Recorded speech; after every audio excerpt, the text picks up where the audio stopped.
Ayuk right, they motion McCaffrey, backwards pass to McCaffrey, and he's going to throw downfield wide open. Brandon Ayuk, touchdown! San Francisco! He can run, he can catch, getting on fire! Christian McCaffrey can throw! Schultz to the other, going to throw out left, intercepted! Diamador Lenore! Whoa, Dak what a Prescott play! just threw him the ball on the outcut going left to CeeDee Lamb. Diamador Lenore comes up with the game's first big play. Here's Prescott back, has time, throws out left, intercepted. Ball got tipped up and taken by Fred Warner. Jimmy Ward tipped the ball, and Fred Warner with the INT. They're going to give it to McCaffrey coming left. McCaffrey, touchdown! San Francisco! He has thrown one, he has caught one, he has run one. What's going on, 49er faithful? The nitty-gritty Niners talk is here. Another Wednesday night where we're going to drop bombs on the 49ers in the NFL industry. Peachy, my co-host with the most. What's going on? How you doing on this Wednesday? Can't wait to dive into the show. We get to preview this game on Sunday Night Football against the Atlanta Falcons. Yeah, it's been a really, really busy day. Apparently, it's going to be opposite day for my job because normally, like our busiest months are like July and August. And apparently, they're going to be October and November. So, yeah, it's wild. It's wild. It was definitely a wild Wednesday. Wild Wednesday out there. Make some noise. The Breezy Bunch crew's in the building. I see YouTube has kind of been acting a little funky. You know what I'm saying? But hopefully everybody been there. Facebook's live. We're live on Facebook and YouTube. We got the Nitty Gritty Niners page on Facebook. Also, you can follow me at The Wayne Breezy as well. You know what I'm saying? But look, I'm sorry you had a wild, wacky Wednesday. It's been wild and wacky for me as well. Just crunching numbers all damn night. But it's over with. I'm glad to be here to talk 49ers football with you and just to go over some of the stuff that happened today and recap some of the news and things like that.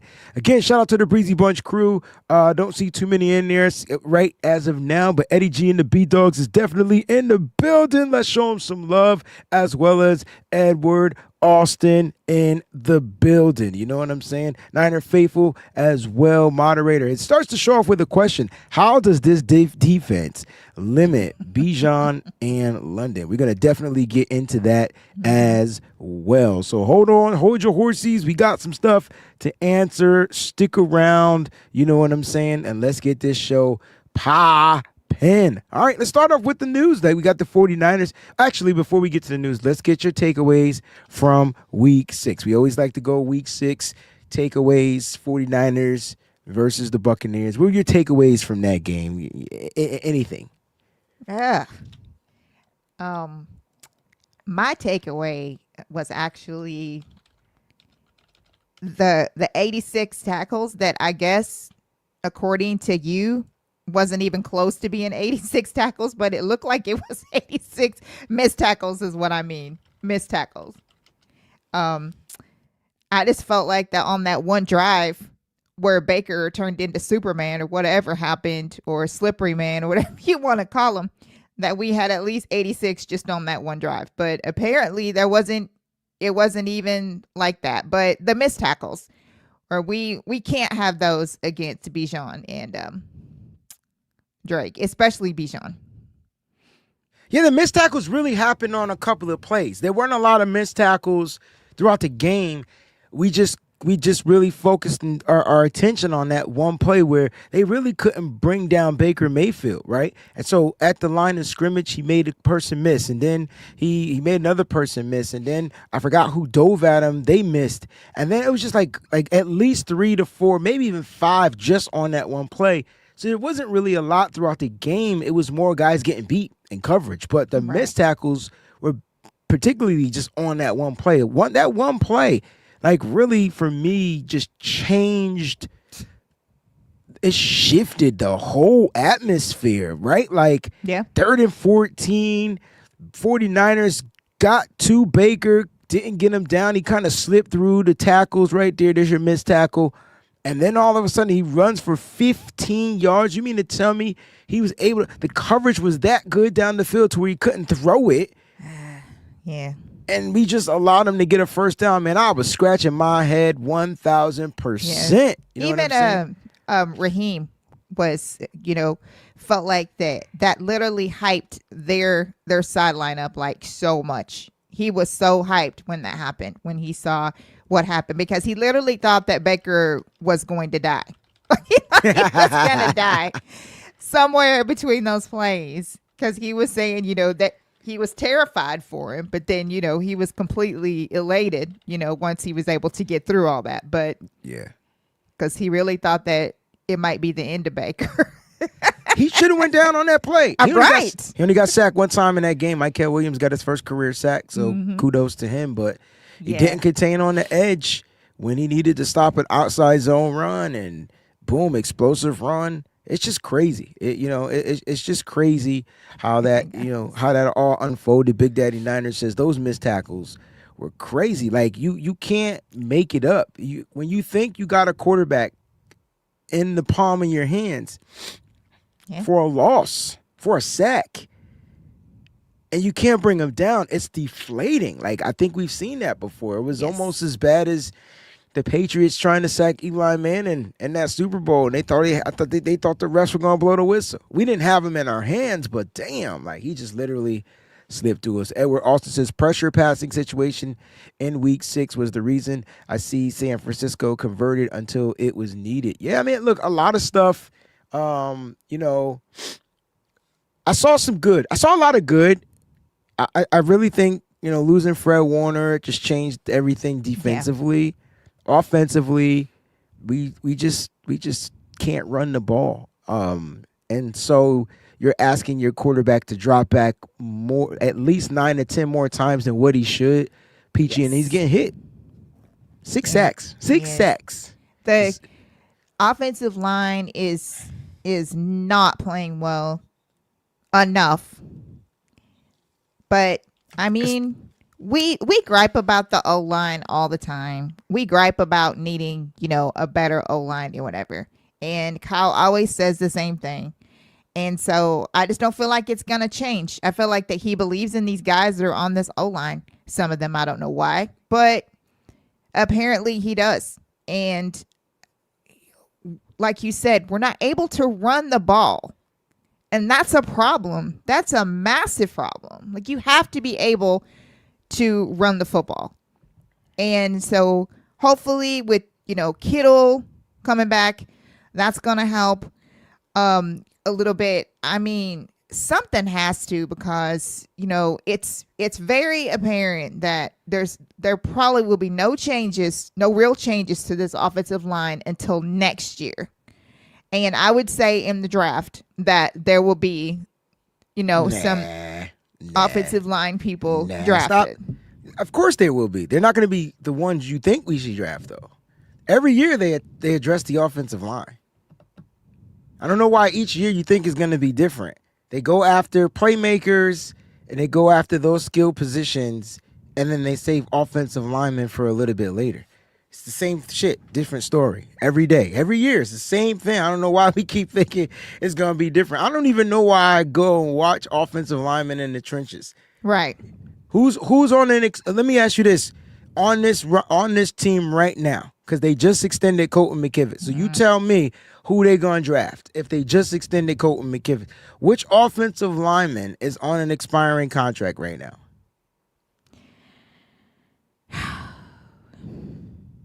That lets me know that they're not going to value the offensive line in rounds 1, round 2, round 3. Those just aren't top 100 players to them.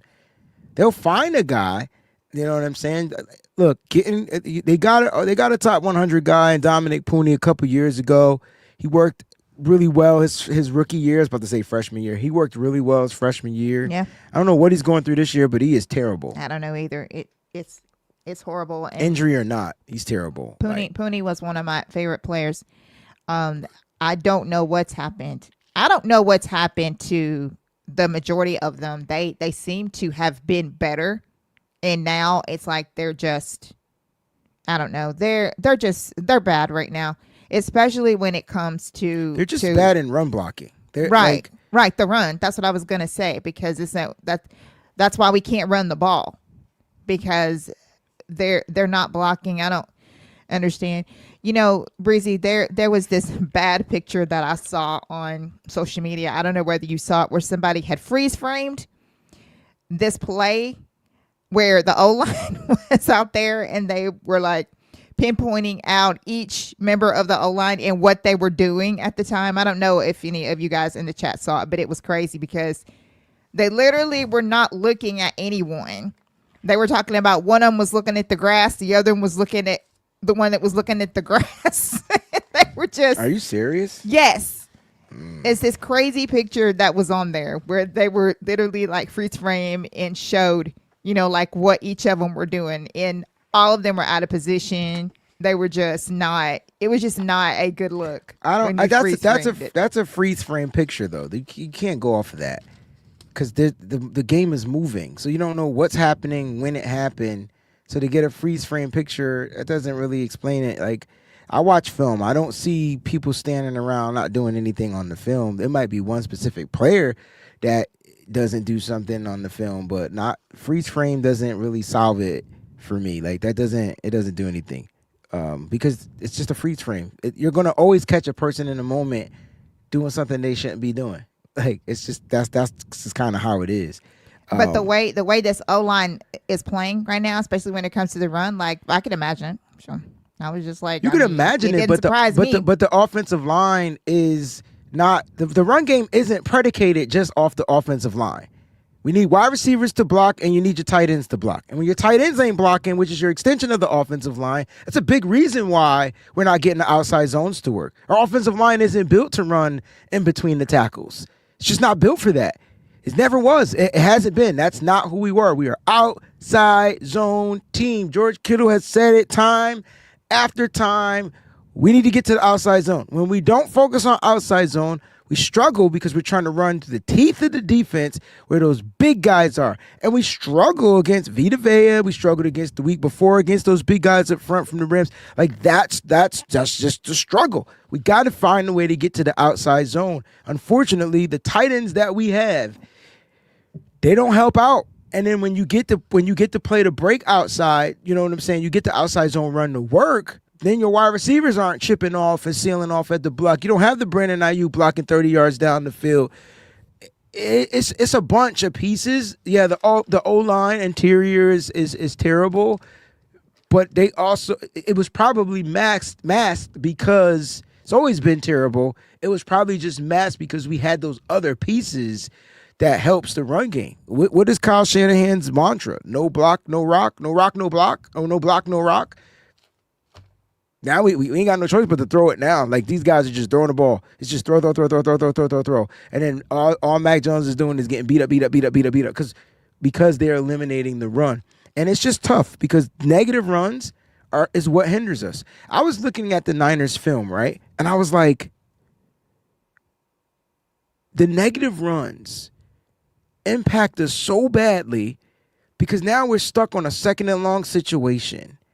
It made sense why Kyle Shanahan always came out and threw the ball first, because worst case scenario, they throw a pick six. Second worst case scenario is it's just 2nd and 10 opposed to 2nd and 11 from a negative run. So I'm thinking that's why Kyle likes to start the game off with a little boot action, get 2-3 yards. It's kind of like a run, but it's not a run. You know what I'm saying? Like, Kyle's trying just about everything in the book. There was a comment out here in the chat that said that Baker Mayfield had the longest run in the game, and he did. I want to cue, but the Niners also gave up 2 other runs for over 10 yards. So total 3 explosive plays. You had 2 runs from their running back. I can't think of his name. But 2 runs from him, and then you had the 115-yard run from Baker Mayfield. They still rushed for over 100 yards on Sean Tucker? Not Tucker, the other one. Rashad White? Yes, White. White. That was him. You know what I'm saying? That was him. Super Chat contribution, X-Man 2. Says with Kittle returning, opposing defenses will anticipate the play action, which allows the run game to open up. Another thing that we're going to have to sit here and discuss, because we're hoping George Kittle practice window has been open this week, on today to be exact. Peachy, I want to ask, is George Kittle playing on Sunday? Yes. Okay. Look, I feel like when practice windows are open, so far the trajectory is those players are playing, right? That's right. Like we saw Malik Mustafa start That's last right. week. He was We saw limited. it. Now, let me ask you this. How limited will George Kittle be? I think that he will definitely be limited. Damn. Yeah, I don't think that he'll be full go at all. Like as far his snaps or whatever. I do feel like that he will be limited because they're gonna want to make they're gonna want to take it easy, kind of like they did with Mustafa. They're gonna ease him back in. I'm not feeling that. I need full throttle George Kittle. I know. You know what I'm saying? If he's Yeah, healthy, please give me full throttle. Maybe, but you know what? When we say ease him in, do you mean like more in like the receiving game? Because we need him on the football field. He's a weapon that the defenses have to count. That's the difference. Yep. Right? So now the defenses are like, oh, they don't got a Kittle. Cool, we'll just cheat. We'll play. Think about some of those routes those linebackers and safeties were playing. They were able to jump this route, jump that route. Filthy Casual says, Chapman's clip of Brendo watching from the rear while the rest of the team was pushing on a quarterback sneak was pretty bad. I said that a bunch of guys weren't standing around doing anything. I didn't want to signify one person, but he's been the worst offensive lineman all season long. Hands down. I've been thrashing this guy about his blocking. He's the first guy to get open in space, and then when he gets open in the space, he doesn't block anybody. I can't figure out why Jake Brendo's blocking is so piss poor this year. Just to allude what Peachy was saying, she says she saw a picture of people standing around. All I said was, I can't really tell from the picture because it's a bunch of moving parts going on. It does suck to see that Niners are sitting there twiddling their thumbs or whatever like that or whatever. That's terrible. But my point was, when I watched the film, I can single out the people, and he's definitely one of them. Amen to that. He's definitely one of them. Like, he's just terrible. I remember doing something on Jake Brendo, and I was like, yo, he got the lead block. Yo, he just missed the guy. It's like, bro, how you going to miss a guy? You right there. All you got to do is dive, wave, blow, something. Yeah. I don't get it. It is what it is. It's terrible. So 3 explosive runs the Niners gave up in that game. One was to Baker Mayfield. The other 2 were to Rashad White. And they definitely rushed for over 100 yards against the 49ers defense. So, rushing is going to be this week. We're going to talk about it. Any other things you want to touch on from week 6? I don't want to linger about the Fred Warner situation. Right. Prayers up to Fred Warner and to clap for his speedy recovery, successful surgery for the captain, the all-pro Fred Warner. You know what I'm saying? So, we just want to send him our prayers and stuff like that to him, his family and stuff as he recovers. And he already made a statement saying he's going to come back. The comeback is going to be epic. I believe that was the quote. Or legendary, excuse me. The comeback is going to be legendary. I believe that was the quote. You know what I'm saying? I believe it. Yeah. So, week 6 in the books. Thank God. 4-2. We're still in first place. Let's get to what we're wearing this Sunday, PG. 94. Is this right? Red throwback jerseys, white pants. Love it. Who's the first player? Not just when we in 94. Sorry, let me be clear. Who's the first player that comes to mind in this uniform? Put the first player that comes to mind wearing this uniform in the chat. PG, who's the first player that comes to mind when you think about these throwback jerseys from 1994 when they weren't throwbacks, right? Man. I mean, I would have to go with Jerry. Number 80, yes. Yeah, I would definitely have to go with Jerry. Yes, for me, it's this guy, like Oh 21. yeah, 100%. Seeing Yeah, seeing he Deion is too. Sanders in that 21 with the bandana in the back. Yes. You know what I'm saying? Rick, the whole team. I'm with Momo Morton. The whole Ricky Waters, the number 32, William Floyd, number 40, Yes. the These 8 with the uniforms shadow. were just so. Ooh, Bryant. I love these uniforms. Oh man, look, they coming out. Bryant Young, man, number 97, the real number 97. I don't mean to take anything. Steve Wallace with the double hats. Know what I'm saying? the double hats for the concussion, number 74. William Floyd, Dana Stubblefield, 94. Love Why it. do I remember these numbers, Peachy? That's awesome. Big Daddy Niner says Clark. Yes, Eric Davis. Eric Davis, 25, ED. pick 6. Listen, these dudes, and you know what the 94 uniforms represent to me? Swag, yo. Oh yes, they were cold. They were so. Oh, cold. Merton Hanks, yes. We about to name the whole damn squad. I love this. I love Tim this year, McDonald. Who is this Momo Morton? team. It was so special. I It got was one for so you, Peachy. special. I got one for you. And I did wanna nobody even name like Go ahead. the man? go. Who's the man? Oh, Steve Young. Yes. Yeah, I said number 8, but yeah, Steve Young. Yeah, Steve Ronnie Young. Lott didn't play on this team. Listen, let me ask you this question. Jesse Sapola, 61. Who in the chat can tell me who wore number 41? He was our nickelback. Who wore number 41? 41. Peachy, do you know who wore number 41? Oh, I can't think right now. That whole team was a squad. Yo, I don't know who Momo Morton is. My first time seeing you in this chat. If you've been here before, it was Toy Cook. We picked him up from the Saints. I felt like that year we signed every free agent available. Everybody. Oh my gosh. We had so many mercenaries that year, but I mean, it worked. Gary Plummer, number 50. worked. We talked about bar none, Navarre News, bar none for sure. Like that was the year we were winning. You know what that year was? That year wasn't about winning the Super Bowl, even though we won the Super Bowl. Right. You know what that year was about, Peachy? What was it about? Beating Dallas. We wanted to beat amen to Dallas that. Cowboys more than any team because we knew once we got past Dallas, no one was going to touch Right. us. Yeah, we had so many hired mercenaries to do that too. And that to me is why, I'm for a big trade. Like, you Yes. know what I'm saying? Because the Niners aren't a bad team. Okay. The Niners are an injured team. Yep. But to overcome those injuries, you have options. Option 1, it's let players develop. Option 2, make a trade, spend some draft capital. Are you all in for this season? And it sucks to win a Super Bowl without 2 captains. It will suck. Yeah. It would suck for them. It wouldn't suck for the faithful, though, because the faithful needs a win. And they will Yes. still get a ring. They just won't be able to participate. Now, I wanted to ask you this.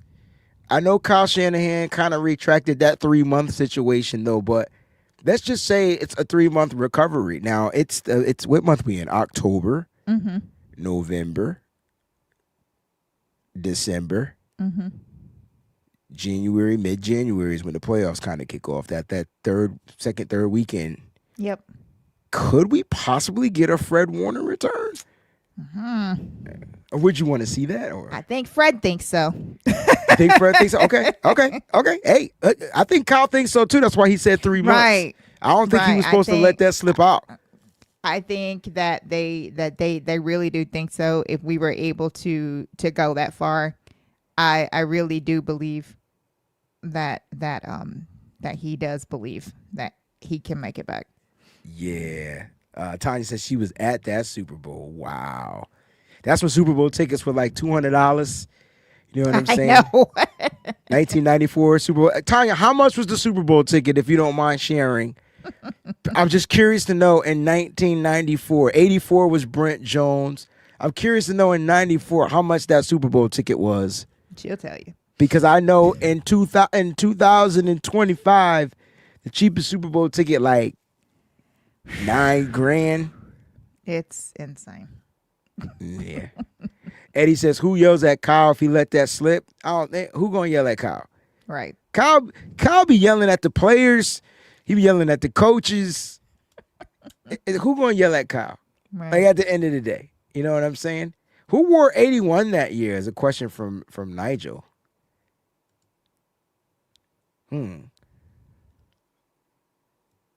I know we want to say T.O.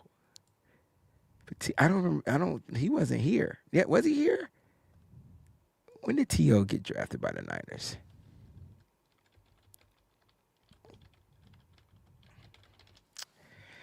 I thought T.O. He didn't come till 96, 90 so it definitely wasn't T.O. yeah.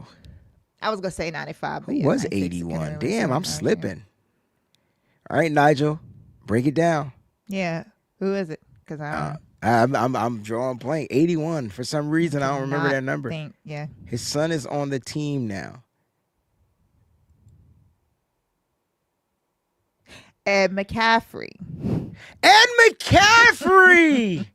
Oh my gosh, that's right. Then he went to Denver and won 2 more. Sure did. Good job, Nigel. Round of applause to Nigel out there, man. Wow. Ed McCaffrey. So Edward has a question, and Peachy, you can go ahead and we can get through this practice report. We'll keep this going. We'll get to this question after the practice report, all right? We'll just leave it up. Okay. Oh, got it. So your practice report is playing participation for practice today per Kyle Shanahan. Did not practice wide receiver Ricky Pearsall, knee. Defensive line Ettore Gross-Matos, hamstring. Wide receiver Sky Moore, ankle. Offensive lineman Trent Williams, vet day. And CMC, vet day. Limited was quarterback Brock Purdy. With the toe, of course, tight end George Kittle with the hamstring. Quarterback Mac Jones with the knee oblique. Wide receiver Jordan Watkins, the calf. Guard Dominique Pooney, knee. Defensive tackle Kevin Givens, pec. Wide receiver Jawan Jennings, ankle, ribs, and shoulder. Lord. Cornerback Renardo Green, neck. Defensive tackle CJ West, thumb. Defensive tackle Kalia Davis, hand. All right. The Jawan Jennings one is the funniest because every week we added something else to that injury report, you know. Head, shoulders, knees, and toes. Ankle, ribs, and shoulders and stuff. Exactly. I don't know. I like you said, man. Like, everybody's playing with some type of injury, It is what it is. It's just football. X-Men 2. This is actually funny right here. This is definitely funny. All right, let's talk about the did not practices, because those are the ones that we got to focus on. Minus Trent Williams, minus Christian McCaffrey. Those guys are going to get vet days all the time. Yes. Ricky Pearsall knee. Is this alarming to you? Because if he does get a practice in on tomorrow and Friday, being that this is a late game on Sunday, do you think he plays this week? Because I got a funny feeling he's out. I think he's out too. I hate to say it, and it was really depressing, but I really don't think that Ricky he's playing this week. I mean, the Niners don't necessarily need him. They're getting great production from Kendrick Bourne. Mm-hmm. If George Kittle, who's limited, plays this week, they'll get production from him. Right. But they need another wide receiver to clear out, especially if Jawan Jennings is limited, so I'm expecting him to play. You know what I mean? If he could be limited all week, he's gonna play. He's gonna play, and I expect him to be matchups. Look, Atlanta Falcons secondary ain't no joke, but you ain't never lied with the Man. they no joke. But I like the physicality that our wide receivers would bring. Now, interesting, Sky Moore is on this list. And Sky Moore did not practice. Now, Kyle Shanahan said if it was a game day situation, he would have been able to play. Yes. Are you calling cap on that? Is that BS? Because I'm thinking it's time for a transition. Right. What you think? Especially with the limited practice from wide receiver Jordan Watkins. And I forgot, and Junior Bergen were taking special team snaps, so they were returning the ball in practice today. What are your thoughts on that? Honestly, I don't think we're gonna see Sky Moore. I think it's time, man. I mean, I feel like he doesn't. He's not giving us anything. No. Mm-mm. Yeah, it's time to shake that up, that special teams up. So I'm glad that Bergen was mentioned. I'm glad that other ones are being mentioned as well, because you're right. It's time. It's definitely time to do something different. Yeah, like I mean, what do you guys think out there? Do you want Sky Moore to continue to get reps, or are you ready to see the rookies? You know, like at this point, and I know you traded for Sky Moore, so I get it. I feel like Sky Moore, Brian Robinson, those guys you traded for are going to get the first, crack at stuff like that. He talked about the usage of Isaac Guerrero. He said that Guerrero's not in doghouse. They just wanted to see him. He said Guerrero isn't doing anything spectacular to get on the field, and he didn't do anything to remove himself from the field. They just wanted to see what they had in Brian Robinson. That was the quote from Kyle Shanahan. I can't believe I remember that. So I don't know. I feel like we need a little bit more explosiveness. I remember saying that trade for Brian Robinson definitely is hurting Isaac Guerrero because he's not going to get any reps at the running back spot, and the only place you could put him is where he was terrible. Special teams. He was terrible on special teams. Yep. Yeah. All right, let's read this comment. Can the 49ers defense hold up until January without Fred? Oof. I'm going to let you take a crack at this one. I feel like that this defense can hold up if they go out and get a pass rusher. Okay. So they need to make an amendment to the roster. Yeah, yes. Like they need to add to the roster. Right. Like it is now, can it hold up? No. Can I be honest? Go ahead. I thought the Niners needed to make a trade with Fred. So they damn sure need to make a trade without Fred. Definitely. Right? A pass rusher. We've been screaming for pass rush help, like since Bosa's come, like we already knew that we were gonna need it. Now it just whenever you lose a player like Fred, it basically just like enhances the need. Like it's just I can't think of the word right now. I'm so tired. But it accentuates it better, so you can really really see the need for it now with Fred not being out there. Like It stands out. Like all the boo-boos? Yes. Yeah. All the boo-boos. Yeah. Like all the boo-boos. Like I mean all the boo-boos. All of them. Like they just damn, we were that bad. Like this dude overcompensated, and I take that back. He covered up a lot. Yes. He covered up a lot. He masked a whole lot. But now you see what so now you have this new talk that's out there, about what the 49ers are really doing, because I think they see it too. They're like, okay, well, yeah. Let's talk about who's going to be starting for Fred Warner. Okay, yep. All right. Tatum Bethune definitely earned. I mean, this guy was wearing the green dot in the preseason. He's been learning under Fred Warner since he's been here. Mm-hmm. If I had to put or talk about where his weaknesses are, it's going to be in pass coverage. But he is a strong run defending linebacker who plays downhill. I think he has more power than Fred Warner, and he hits hard. I think he hits harder than Dre Greenlaw, and we're used to that as well. I just don't think he's as fast as quick. So right. he's going to have to step up. He's going to be the Mike linebacker. Kyle Shanahan said they liked what they saw when he went back and watched the film, even though he didn't want to watch the film. And when he did watch the film, he saw this kid flying all over the football field, which is what Robert Saleh likes. What are your thoughts about the young fella, and can he help at least play the type of football you like? Fundamentally sound, wrapping and tackling. What are your thoughts? Yeah. Of course, it's not Fred. I do agree. I think that Tatum is going to be okay because he has learned under the best. I feel like that, when he gets out there and really gets his feet wet in that leadership position, that he's going to be really good at it, very successful. Apparently, we know Fred will be in his ear all the time, being like a mentor, continuing his mentorship, with him and everything and helping him out as much as he possibly can. So I have a lot of faith in Tatum.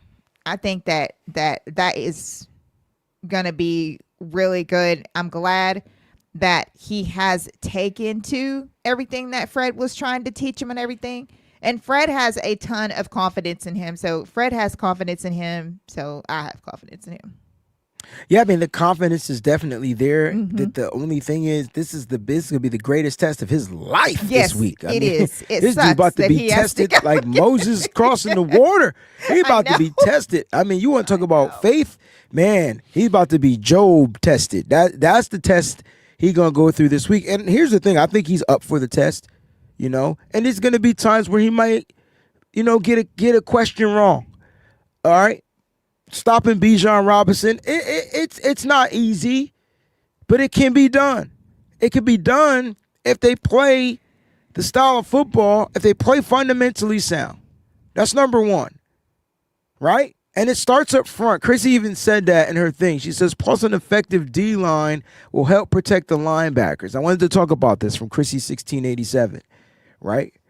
She's 100% correct, but the D-line is the D-line. The D-line isn't getting any better. They're not getting any bigger. We talked about Ricky Pearsall on that list not playing. I think the biggest person on that list that's not going to play is Yetur Gross-Matos. Yes. Because he can line up inside and outside, and his pressure rate was really high. He's a versatile guy. So it's just weird because we're not getting what we need from Sam Okuwanu all of a sudden, and Jordan Elliott is struggling. It's just a bad defensive front without Nick Bosa, another person that probably covered up a lot of the holes on that defensive line, Peachy. Absolutely. Yeah, you are absolutely right about that. It really, there's no pressure. Like, these quarterbacks are so comfortable back there for the most part, doing whatever they want to do. It's the number one piss me off thing. Right. Because when you think, when we blitz, we can't get home. Right. Then we're giving up a big play down the football field because the blitzer is doing his assignment, but the person that's supposed to be covering or help picking up from the blitz is lost in the sauce. So now it's a big hole because the blitzer didn't get home. Yep. So it's just like, damn, like, what do we do to generate some type of pressure, on any quarterback? And PG and I watch tons of football. So when we watch these other teams play, we just like, man, like, how can't we not do that? Like, what's wrong with us? Yeah. You'll watch Baker Mayfield struggle and get beat up against other teams because their defenses are able to not just generate the pressure, but freaking, hit him. That's when he's least effective. I understand they only got one loss, but that's the game tape I would have been watching. Who did they lose to and how? Yeah. I'm still mad we lost that game. Yeah, me too. We got questions from Nigel. How much of Nick Martin will we see, if any? This is our third round pick, rookie. Do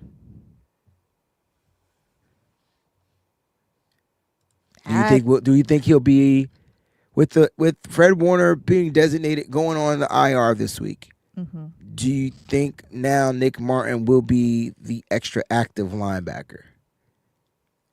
Tatum, yeah, okay. That's what I thought. Yep. I do. Absolutely do. Yeah. I don't know how much action he's going to get. I think it starts on special teams, and which is where he's a liability. He's just not good. And if he can give good reps on special teams, he'll earn his way because this is another guy that plays full speed. His only issue is he's just undersized. You look at Upton Stout and Nick Martin; they're undersized for their positions. Okay, and sometimes they get taken advantage of. They still play big, but are we ready to throw Nick Martin into the fire and against the Atlanta Falcons? Is that what we really want to do? No. Or do we want to find a way to find a favorable matchup? Because we're going to talk about some of these matchups. We're 40 minutes into the show. We're going to talk about some of these matchups. So I believe he'll be active this Sunday. Now, as far as how much playing time he's going to do, who knows? Roster moves. They signed Isaac Allerson to the practice squad. They re-signed Robert Bill Jr. to the practice squad, and they released defensive tackle Bruce Hector from the practice squad. So just some news for you guys. We got the latest power rankings. This is ESPN's power rankings, ladies and gentlemen, so don't be mad at me. I didn't put these out. They got the 49ers 11th out of the top 10 after losing to number 1. Now, I'm going to ask Peachy, I get that the power rankings aren't just off of wins and losses. It's off of projections and really who's left on your team. You still got a backup quarterback starting. You just lost Fred Warner. Nick Bosa's already out for the season. Are you cool with the Niners not being in the top 10?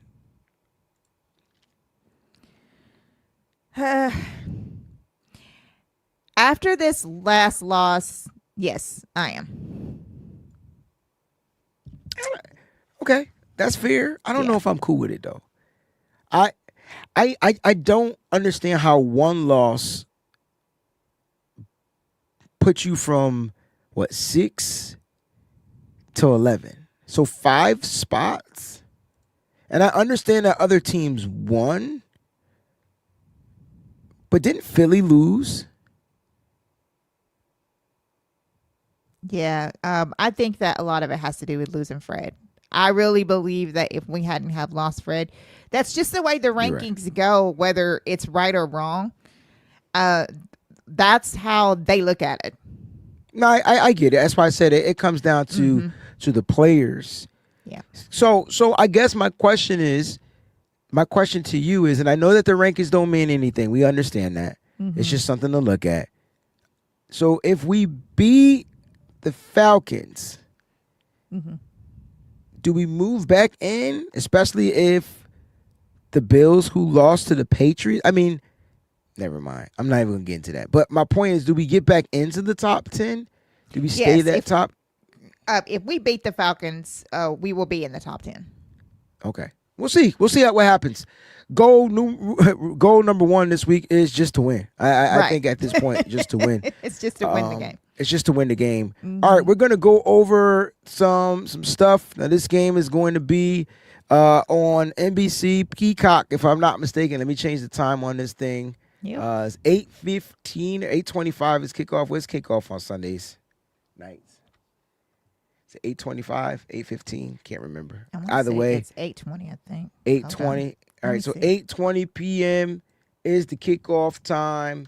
Now, you guys can join me on, if you want to be a part of the watch party, you could join me on my Patreon.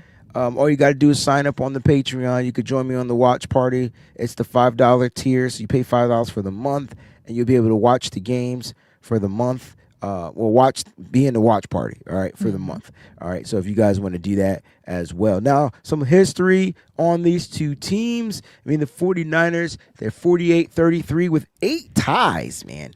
8 ties. And for people that don't know about the Falcons are a former NFC West team. So they always play the San Francisco 49ers like an NFC West team. Like this game is just always tough. The last time we played was October 16, 2022. It's been that long, Peachy, since we were there. It's been 3 years in Atlanta. Yep. and we walked in there with our chest out. We was like, we gonna fudge these motherfuckers up. We gonna beat they mother ass, man. We knew we were winning this game. You feel me?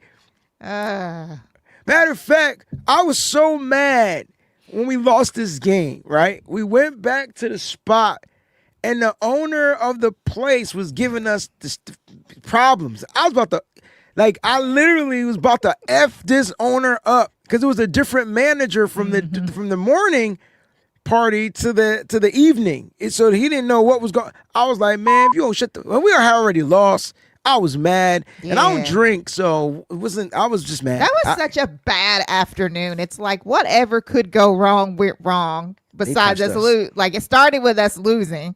And then they punched afterward, us man, in the gut. That was crazy. They punched us in the gut. Like how we lose that game? We fumbled.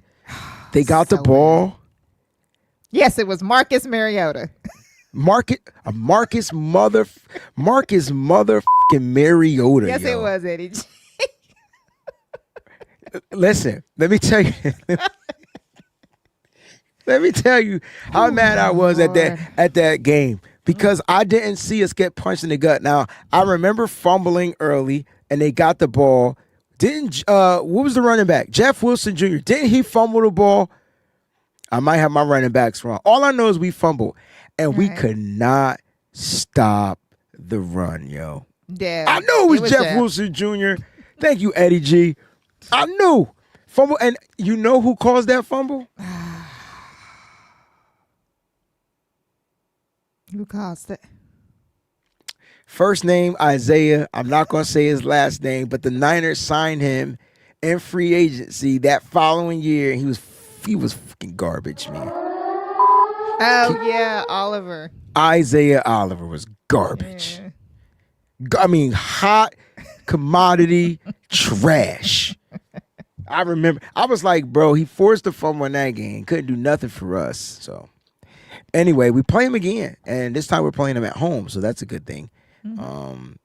The Niners at home. But these games have always been good. I mean, I was at the pick of the stick game. December 23rd, 2013, against the Falcons. You want to talk about a game, like the way that game ended? Classic. Wee, baby. That was the Niners. They beat them and won their ticket into the playoffs that year. I'll never forget that. All right, so we don't want to relive down these memories. I tried to bring it to a good memory because we won that game, but that was so far long ago. But look, new matchup, new teams. PG, we got to talk about this Falcons team because the Falcons. I'm gonna keep it a buck, man. They are up there. They are up there, number one in different categories. You just get ready. Get ready. They got like the number one rushing offense. They're first in rushing. They're first in points. They're just first in a lot of categories. Now, they put up the yards, right? But they can't score points. Yeah. That's crazy to me. Yeah, it is. They're 27th in points per game. Yep. 27th. They average 20 points per game. So the Niners, this might be that game where they just say, all right, man, bend, don't break. Right. Get down there and force them to kick field goals. Force this game to be on their kicker, if you can. Force this game to be on their kicker. So let's get to some key matchups, Peachy. Number one, what's your key matchup? Unfortunately, you can no longer say Fred Warner's name on this show. Man, it's going to have to be old Tatum in this tall task that he's going to have against Bijan Robinson. Bam. What a way to get broken. Got to figure him out, man. Yes. I think with Bijan, right? Oh, God. If you can limit those explosive, they haven't been able to stop these explosive runners. Exactly. So with Bijan, if you could limit the explosive runs, and just keep him to the 2 to 3, 4 yards, even some 5, 6 yard carry. If you could just limit the explosive runs. The issue with Bijan is he's a machine, so he doesn't get tired. Right. It just keeps going. It's like the Energizer. Like the Energizer Bunny, Keeps right? energy. Good Lord. Yeah. So it's gonna be tough. Yeah. Can you pull up Nigel's comment? Somebody asked what were they ranked, and I wanted to just talk about where they're ranked. I don't know if you see it. All right. Yep. What are the Falcons ranked? All right. So on offense, the Falcons are second in yards per game, 378.8 yards per game. They're 12th in passing yards per game, and that is gotta be wrong because my typo thing happened when somebody came in here. So hold on one second. As far as passing, they are 12th, and then rushing. I was right. Rushing, they're first. So rushing, they are first. I don't know why that says 22nd. It shouldn't say 22nd, but they're first in rushing. Maybe that's for the defense. I don't know how it jumped to that, but they're first in rushing. They average 151.2 yards per game, and it's a lot because of the explosive runs. You know, a lot because of explosive runs. As far as points per game, they're 24th. They're only averaging 20.8 points per game, if I'm not mistaken. Like we are averaging that. Oh, you know why? Because that's the Niners. I had it right. I was reading the Niners. All right, so yeah, first in rushing. They're 27th in points per game. They're 27th. They average 20 points per game. Yeah, I said that right. It's I find that so interesting because when you were talking about they seem to put up all these yards, but they're not scoring at that high of a clip, which they got to score for explosive plays. Could be really good for us, because they're not. So just like you said, as long as we can, control these explosive plays that they're having and try to stop those. It's so funny, right? Because when this team gets in the red zone, they're worse than us. Yes. No, they're not. They're one little tick above us. A little better than us. Just a smidget. They're 27th. We're 28th. Yeah. So they score 43.7% of the time. We're scoring 42.86% of the time in the red zone. We're talking touchdowns. Yeah. So they're not as. This is what PG was saying. Like, you can't give up the explosives because the explosives will lead to touchdowns. Yep. Their explosives are not going to just lead to yak yards. Their explosives are going to lead to touchdowns. And that is something the Niners can't allow. They can't allow these explosive touchdown plays. The Drake London beating everybody because somebody forgot him. And Bijan Robinson, you're not tackling him, and then he breaks the tackle. And next thing you know, he's going for 81 yards. Like, you can't have that. The Niners can't have that. Yeah, it's like I was telling Breezy the other day after the Bills game, like they only had to stop Bijan and Drake London, and they were just wide open. That's right. And I was just like, "What? I mean, okay. I'm gonna ask you this question then: is the Niners defense better than the Bills defense? And were the Bills missing their big guy up front that game? During the game, the Bills had a lot of injuries. Yeah, but especially in the secondary. But I'm talking about who's their big guy up front? Dude played for Houston, the college. Ed Oliver. Ed Oliver. I don't know if he played, but that makes sense. You know what? I don't think that he did. You know what was interesting? Is I didn't realize it because of how bad they were up front, but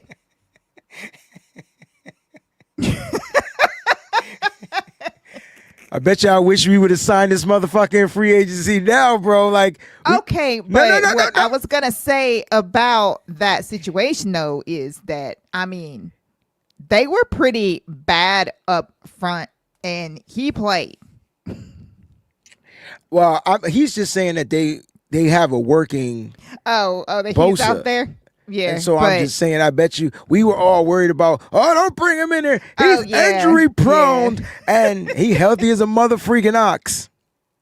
Yeah. It's just funny. It's crazy. That's why I was laughing. Yeah. Shout out to Edward Austin. He just gifted an NFL membership. Thank you, man. Appreciate you. Get the air horns for that, bro. Thank you so much, man. I'm not sure who you gifted it to because we're not watching the live feed. We're watching our feed. So if you've been gifted the membership, please let us know. All right, Crazy Juice is in the building. Terrence, what's going on, baby? What's going on, Crazy Juice? Shout out to the members of the Breezy Bunch crew once again. They are coming in. But no, look, you're right. The matchup is defensive line. Get off those blocks. Mm-hmm. Don't get pushed into the back where the linebackers can't penetrate those gaps. The Niners linebackers have to be able to fill these gaps. And force these running backs to cut outside. Unfortunately, and listen, you're talking about Bijan.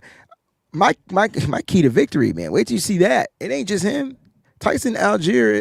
Tyler, whatever his name is. That kid he is a force. Yeah. That's who whipped our ass in 2022. Yes, that's right.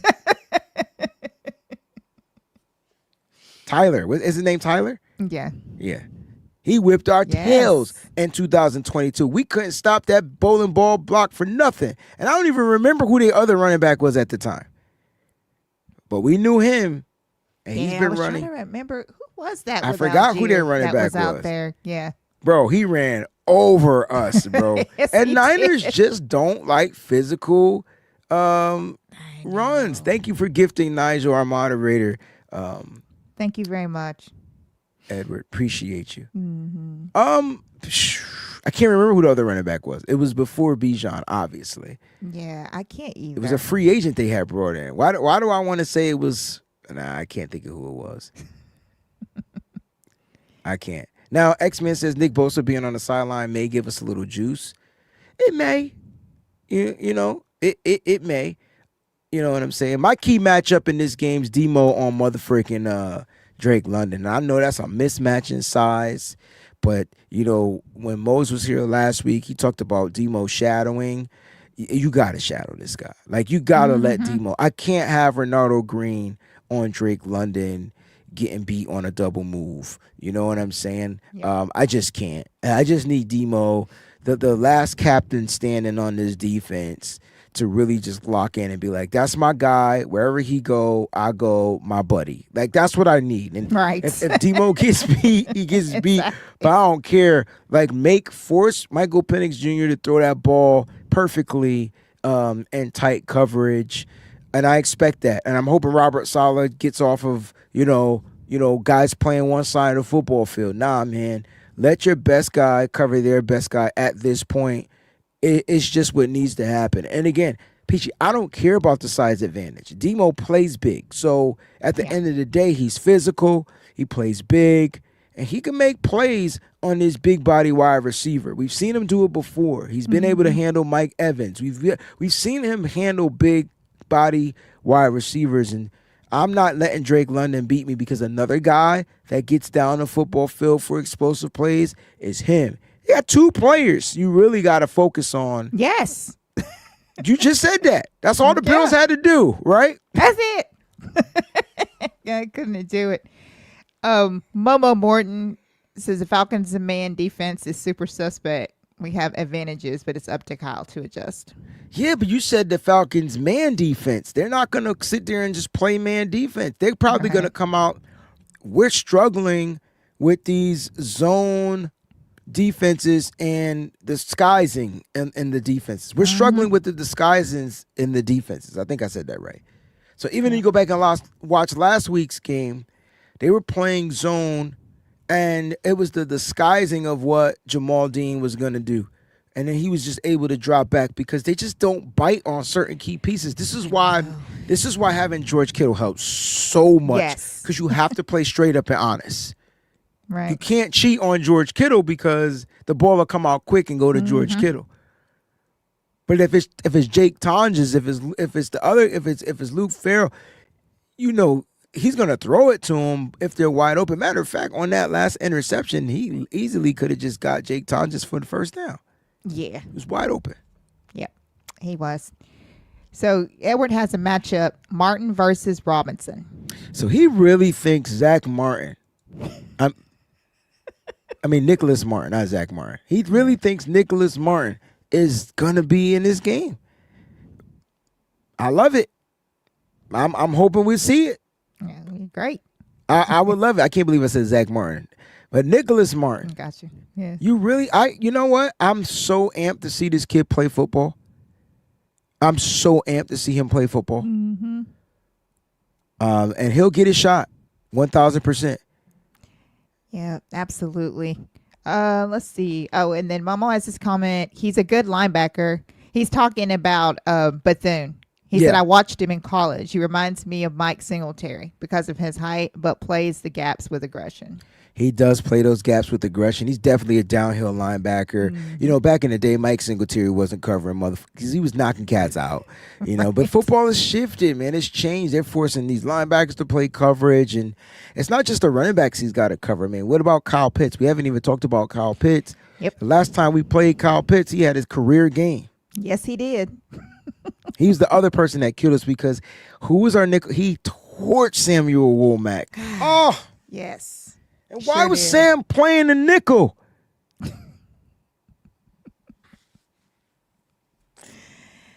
Yeah. So, my other matchup is going to be Upton Stout versus Kyle Pitts. Another another small nickel back. If they put Kyle Pitts in the slot, oh my God. I didn't even think about that. Well. Yes, I didn't see what happened. So, Filthy I'm sorry. has a really good point by this when he says, how did the Falcons get blown up by the Panthers 30-0? Aren't they in the same division? If Kyle, yeah, it's division, but I'm wondering if Kyle is going back. I'm sure that Kyle's going back is what I meant was I'm sure Kyle's going back and watching this game. Oh, for sure. Because I would. So I could see if there was anything in there that he could take from that game that, that might, alter some things. Yeah, here's the thing. If you can this kid is a second-year player. Mm-hmm. You have to rattle him. Yes, absolutely. You have to. He's not a mobile quarterback. He's not going to move. I'm sure he'll take off and run if he has to. That's just not his thing. He's literally looking to throw the ball. Right. The question we should be asking is how well does Robert Saleh defend against pistol offenses? So now that's the question, because now we're going to be looking at an offense based off of this guy named Bijan. And so that's going to be the key. How well does Robert Saleh adjust to this pistol offense? Maybe Nick Martin is one of the answers, bro, because you need speed. But Nick Martin is the replacement of, he's the backup to me to D. Winters. I can see if Nick, and I tell you what, though, if Nick Martin plays in this game and he has a better game than D. Winters, Winters will get demoted. Because D. Winters has been struggling. Yeah. And all it takes is a guy to make plays. I agree with that. I really do agree with that. Edward says, no one thing that's funny is that SF has Chase Lucas as backup outside cornerback behind Green. Lucas needs to be nickel or safety, though, he's on the field, because he knows how to attack the run. That's it. If I'm going to use an outside guy as a backup, it's Darrell Luter Jr. As a backup to Renardo Green. And I'm going to be honest, Renardo isn't showing me anything spectacular this year. Yeah, no. I'm watching him get beat. And I know he's dealing with a neck injury. So potentially we saw Darrell Luter Jr. start for the injured Renardo Green, I think in week 2. Be on the lookout for Darrell Luter Jr. to start again, depending on how severe this neck injury is. He's dealing with a neck injury, so that's dangerous. Like I'd rather him not play if it's depending on how severe this neck injury is. You don't play around with the neck. Right. But it's interesting that is Chase Lucas. Chase is a nickelback. Like, that's where you want him. And we saw him have a tremendous preseason, but I don't think he's utilized right. He's good on special teams, though, so that's a good thing. All right, Peachy, most dangerous player on the Falcons. They got against us. Against us. I want to make sure that caveat is clear. because sometimes players show up every week, but who is that guy that, to you, has to be eliminated? You know what? I'm actually not going to go for the obvious one. I'm going to say Drake London. Yeah, because the Niners, as of lately, Peachy, back-to-back games, giving up 7 explosive air plays. Yeah. Yep. Hence why I said that in my key matchup, just put the hyena on the Drake. Yeah. If you put the hyena on the Drake, the London Bridge will fall down. It's easy. It's super simple. What happened in the Tampa game was just absolutely ridiculous, and it can't happen again. We cannot allow that to happen again. That was crazy. I mean, it was so crazy that when he got in the end zone and scored the touchdown, he thought that the MVP chants were for him instead of Baker. Now that's funny. I'm gonna not state the obvious too. And all season, I'm gonna stick with this position. I don't care who the player is. And I'm gonna go with Kyle Pitts. I think Kyle Pitts is the most dangerous player in this game because they can utilize him all over the football field. Yeah. And he's gonna be going up against rookies. So pick your poison. Pitts versus Stout, Pitts versus Siegel. Like, you know what I'm saying? So we're struggling against especially tight ends, especially down the field. Yeah. We're struggling against the tight ends down the field. And he's not your normal, typical tight end. He's like a wide receiving version of a tight end. And if they have that same kind of mindset of how he was utilized the last time, they're going to line him up in the slot. And they're going to tell him to use the slot, especially around the goal line. And for a team that's struggling to score in the red zone, we're going to need that Niners defense to button the freak up. So I'm going to go with Kyle Pitts. You went with Drake London. The whole chat's going with Bijan Robinson. You know what I'm saying? So it is what it is. Three players that could be very dangerous in this game for sure. Now, every week we do our breakout players from the San Francisco 49ers, and we know we don't have the official starting unit here. But, Peachy, who's your breakout player offensively and defensively in this game?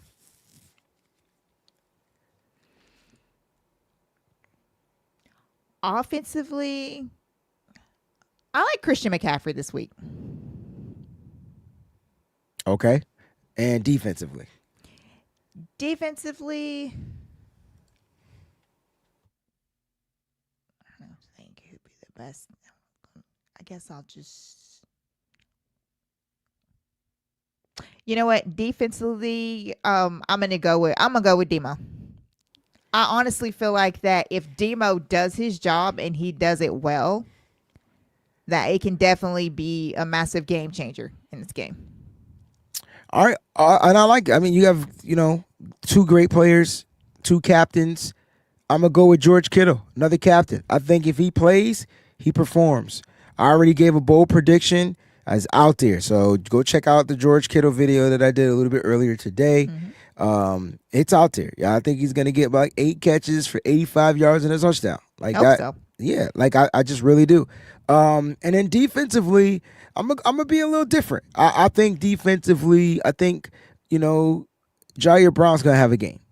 I think Jair Brown is gonna have a game. I think that's who you want to see. You want to switch that matchup on. Maybe if they do big nickel, put him out there. Put him on Kyle Pitts. Make the adjustments You know what I'm saying? Be ready for everything that they throw at us, but I definitely think I like the matchup of Jair Brown this week, and I think he's going to play. He got a lot of starting reps last week, and maybe we're going to get more bumps up from Malik Mustafa, who was a little bad in coverage. He was terrible in coverage, too. I don't want to say a little bad. He was bad. But I would like to see Jair Brown see if he can ball out this week, and maybe he'll get the first team's interception. You know what I mean? First team's interception. All right. Edward says Huff is going to be the guy. It's tough for me to pick a defensive front guy, because they're just not the same. Like Huff's not playing his normal role. Michael Williams not playing his normal role.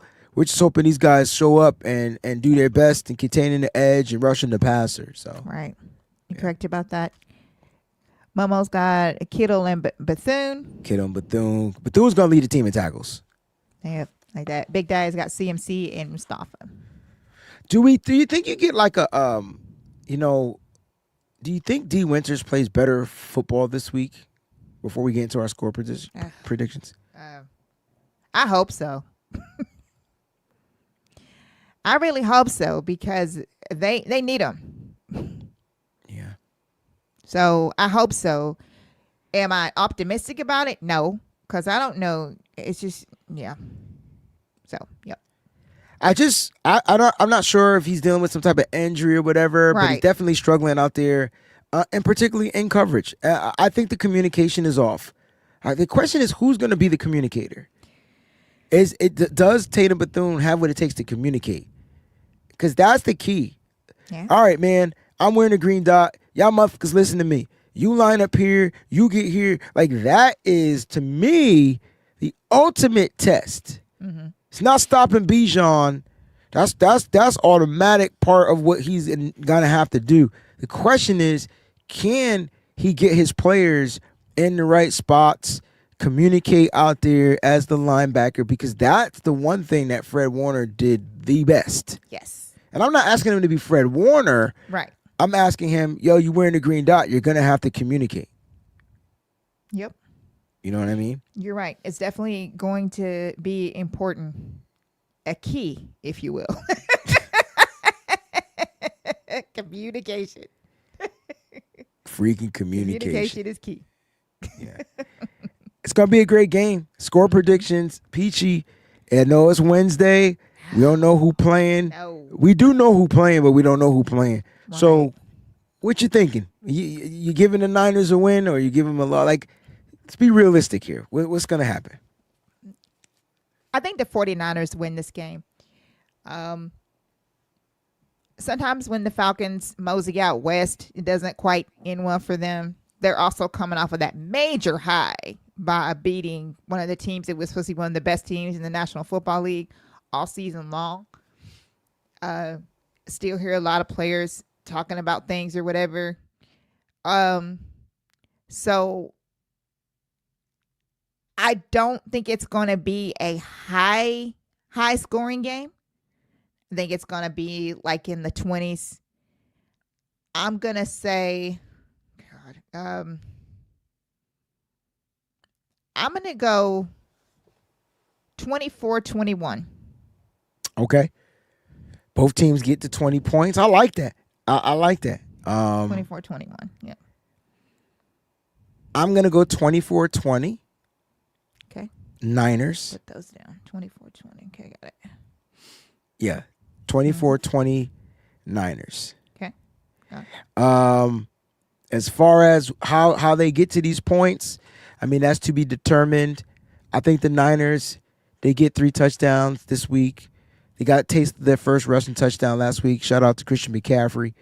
And then Mac Jones, I believe he's going to get the green light. He's going to be the guy that's going to go. Both quarterbacks were limited in practice today, but Mac Jones was the least amount limited. I think that's how you put it, right? Like he was Brock Purdy is still recovering, So maybe we get Brock, maybe we don't. But whoever is playing quarterback, I definitely think we'll be able to get the ball in the end zone 3 times, 1 on the ground, 2 in the air. So that's back to Niners kind of like what their football, especially if George Kittle's out there, right? Like you're going to get a different vibe.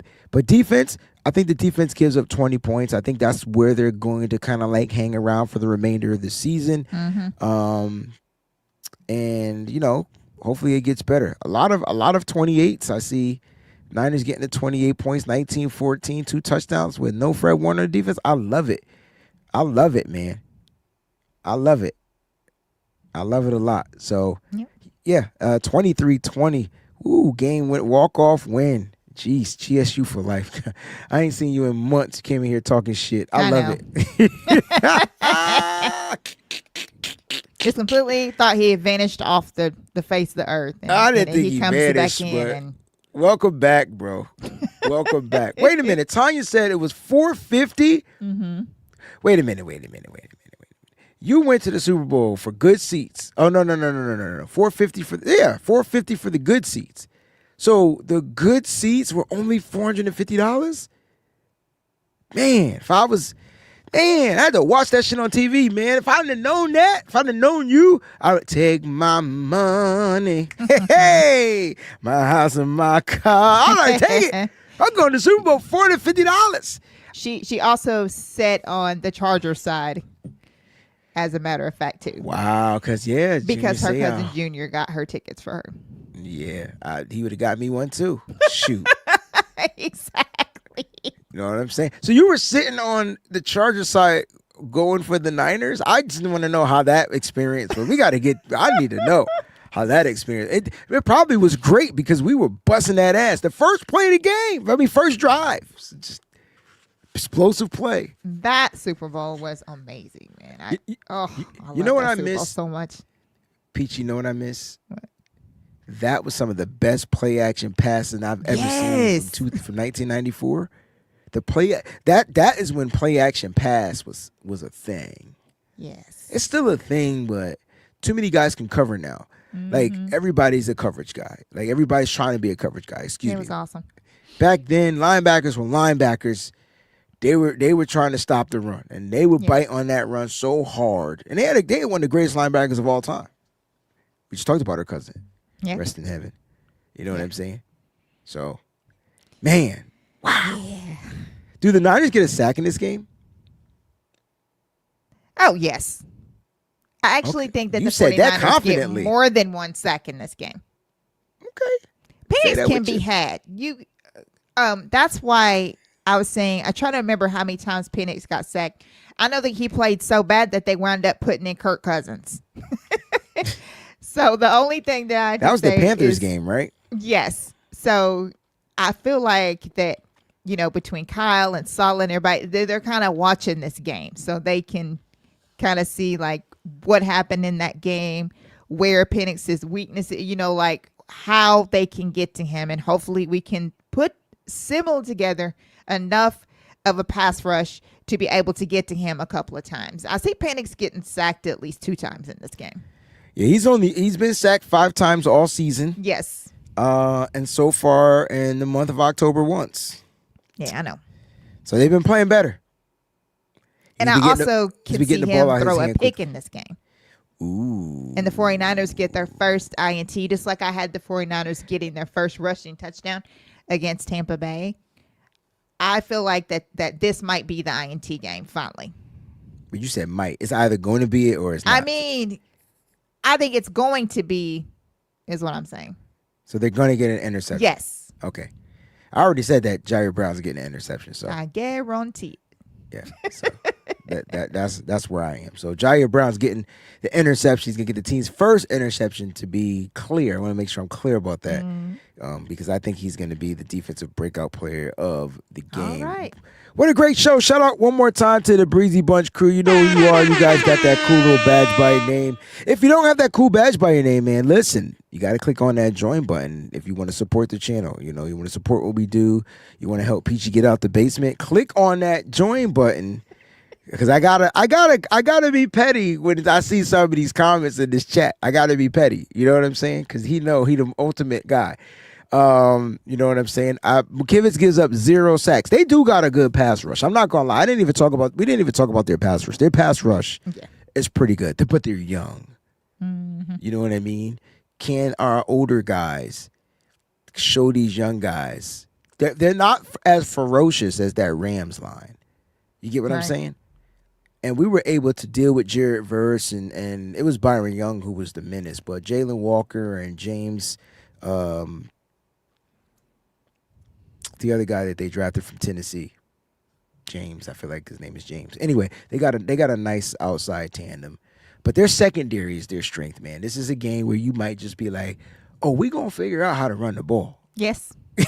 That's why I have Christian McCaffrey as our breakout player, because I think that in order for us to do anything, that he's going to have to be.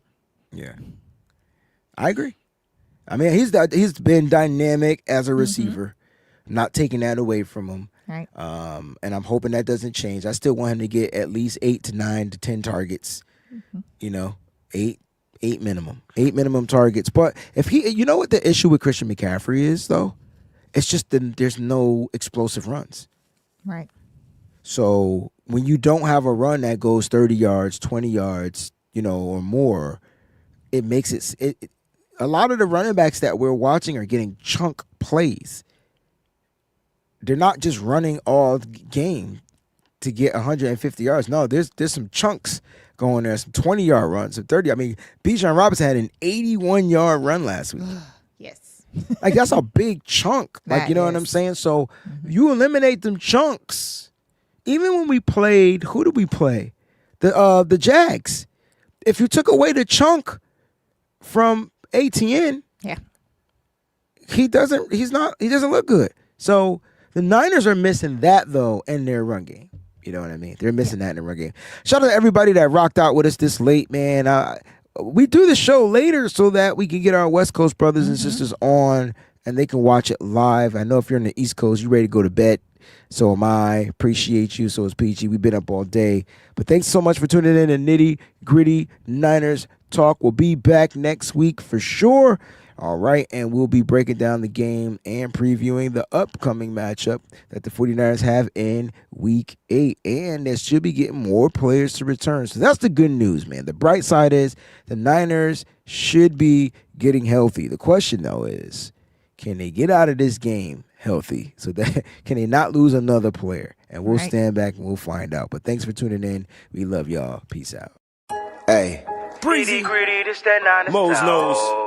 Peachy, Fear the God. It's about that time. Everybody turn your TVs on. The Mo's nose, Peachy, Breezy, and Fear the God. They keep it nitty gritty when they bring you down to talk. We two gorilla, silverback, nah, silver. You know it's busting good discussion cause we get it in. Every time you know we grinding, I was 8 to 10. We always play to win. The faithful going hard. It's Wayne, Breezy, Peachy, Mo's nose, and Fear the God. Let's get it. Nitty gritty, this the Niners talk. Don't like it, better take a walk. Nitty gritty, this the Niners talk. We outline players up in chalk. Nitty gritty, this the Niners talk. Don't like it, better take a walk. Nitty gritty, this the Niners talk. Niners talk. Nitty gritty, this the Niners talk.